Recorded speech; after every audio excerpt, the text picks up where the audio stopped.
Bom, eu vou tentar ser um pouco breve e tentar ser um pouco mais clara as minhas explicações, apesar de que tem muita coisa pra gente falar, tem muita coisa pra gente tentar sintetizar dessa ideia da Guerra Fria. Provavelmente você já ouviu falar desse tema, tá? Mas aqui eu vou pontuar pra você os grandes pontos chaves, tá? Para a mudança dessa velha ordem mundial da bipolaridade entre Estados Unidos e União Soviética, para que a gente possa falar desse advento, né, econômico internacional da nova ordem mundial contemporânea.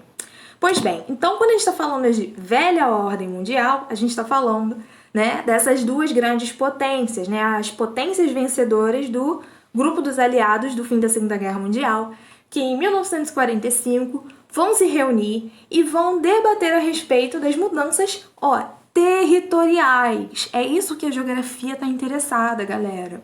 Então, quando a gente está falando de Guerra Fria e geografia, nós estamos tentando entender as condições territoriais, os motivos que levam, né, os países e as lideranças a conquistarem esses espaços, tá? Pois bem, então a Europa está arrasada e nós temos dois vencedores que não pertencem, de certa forma, né, a essa região de fato, né, a esse ciclo econômico e toda essa dinastia e elite, né, que tinha no berço ali da Europa. Nós temos então os Estados Unidos de um lado e a União Soviética do outro. Só que para além de países, né, eles carregam ideologias econômicas, políticas e sociais que querem ser disseminadas pelo mundo. Ou seja, eles querem ser hegemônicos, eles querem ser a grande atenção dos olhares, querem ser influências, né, para todo o mundo.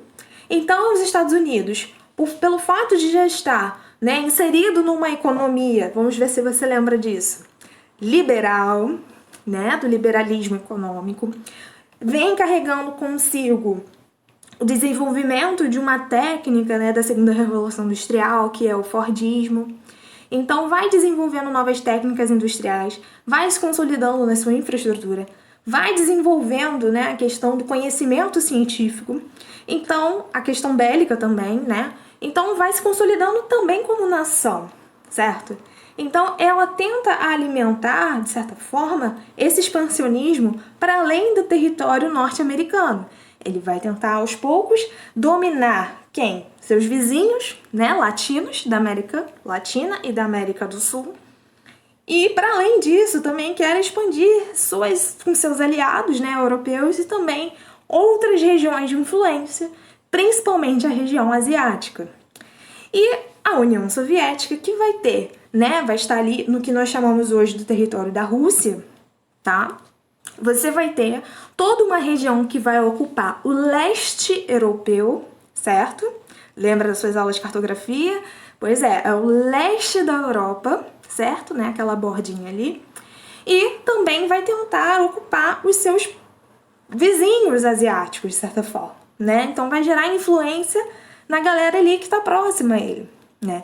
Então, por isso que, de certa forma, a gente fica com essa ideal de bipolaridade, né? Um mundo meio que dividido entre o Ocidente e o Oriente, né? Com essa divisão desses ideais. E a União Soviética, né, como o próprio nome já diz, né, carrega consigo os ideais comunistas, políticos, mas econômicos socialistas. Essa que é, de certa forma, a grande diferença entre o socialismo e o comunismo. O comunismo, ele é um ideal que vai para além das questões econômicas. Ele vai além, ele tem uma diretriz muito mais política e social. É onde você tem o Estado comandando, né, de certa forma, a sociedade.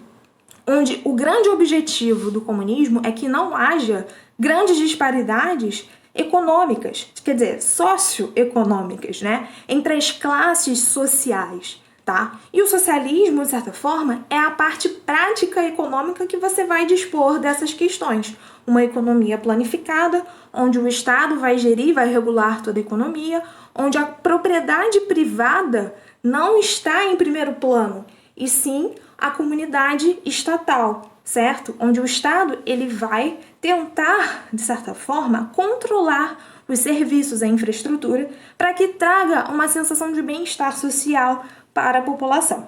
Perfeito? Só que o grande erro que a gente vai ver lá pra frente, né, dessa política, que de fato parece ser algo justo, né, algo social, que é algo que vai trazer um grande benefício para todos, né, na sociedade. Você não vai ter disparidades sociais. Isso é maravilhoso. Mas a gente percebe que, na medida que o capitalismo vai avançando e a globalização também, fica muito difícil você controlar a gestão de um país ou de uma comunidade, né, de países, como era o caso da União Soviética. Fica muito difícil você controlar toda essa gestão centralizada num crescimento fechado, numa economia fechada, enquanto os Estados Unidos, com a Europa, que são já os grandes, né, os gigantes internacionais, continuam crescendo e avançando, e fica uma disputa, de certa forma, desleal. Beleza? Já dei spoiler aqui pra caramba do que é a Guerra Fria. Mas eu já tô falando para que você consiga já entender, caso você nunca tenha ouvido falar, né, desse assunto, você já consiga entender do que se trata, então, essa disputa. Beleza?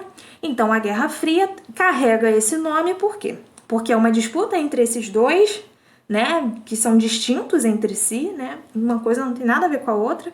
Um prega a questão do lucro e o outro prega a questão das igualdades sociais, né? Então, é uma guerra de conflitos ideológicos, mas conflitos diretos de guerra armada, de fato, não existiram entre eles.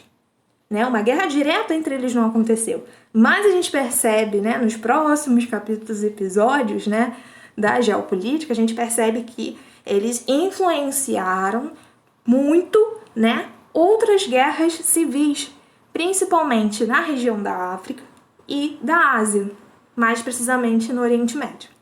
Perfeito? Tranquilo? Então, Guerra Fria porque não há conflito direto entre eles. A partir dessa explicação prévia, eu vou fazer uma pausa e aí a gente vai averiguar, gostou desse termo, né?